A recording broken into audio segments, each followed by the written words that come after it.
Hello, just taking a break between meetings. I wanted to share a quick little video. Did you ever see the movie The Godfather 3? It wasn't the best in the series, of course, but there's one great scene in that film. Sonny Corleone, the Godfather, is trying to go legit,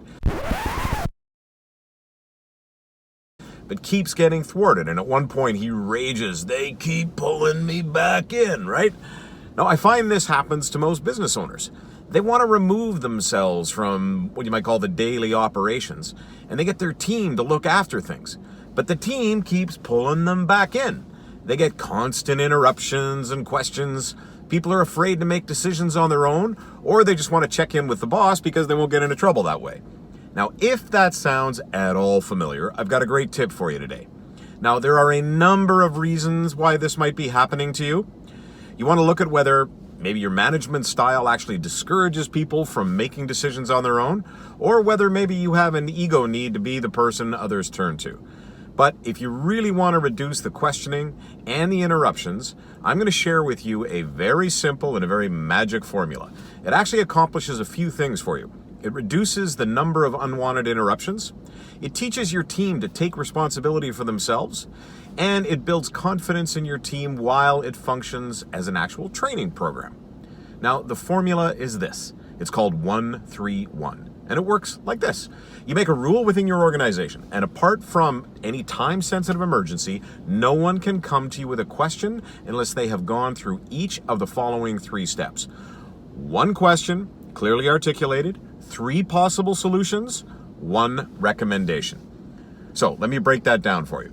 Most times people come to the boss because it's easiest. It's not necessarily that they're lazy, they just figure, well, the shortest distance between the problem that they're facing and the solution they're looking for is to go to the person who either knows the most or has the most authority to make a decision so they don't get blowback. Now, it sounds logical, but it only keeps dumping more and more things back on your plate and doesn't actually teach them how to make great decisions on their own, does it? So first they have to get clear on what the problem is. And often just the simple act of clarifying the issue makes it clear what the answer is, in which case there is no need for them to speak to you at all. Now, the reason you want them to think of 3 possible solutions is so they think it through. If you ask them to come up with just 1 solution, they won't really try to solve the problem on their own, will they? They'll just have an excuse to come to you to solve it for them. But if they have to come up with 3, they'll have to really think it through, won't they? Maybe they'll even talk with others in the organization to help them. Wouldn't that be wonderful?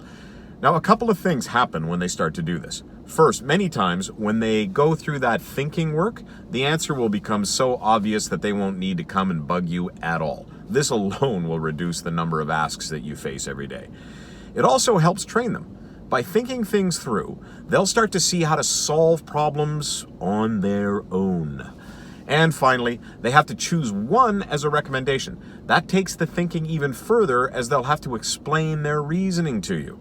Now, that is a fantastic training opportunity. At first, their recommendations may be wrong or they may miss something. That gives you the opportunity to explain why, which is context-based training, which runs deeper. Then when they start to get them right, you'll be building their confidence in their decisions so that they feel good about coming to you less frequently. One client of mine, they were an environmental technology firm. They introduced this formula to their company, and what was surprising was that not only did the leaders experience fewer interruptions, but the staff loved it. One of their employees actually stopped me in the hall one day, and he said how much he'd benefited from the 1-3-1 formula as his own development had accelerated. Cool, right? So there you have it. Save time, have fewer interruptions, develop your team, and build their confidence with 1 simple technique. Now, of course, managing your people in all its nuances occurs within a larger context of focusing on things that really matter the most to your business. To go deeper into how you choose what is most important and how you can get it done, check out a webinar I've created. You can access it by clicking the button below. I think you'll really enjoy it. So until next time, go build a business that matters.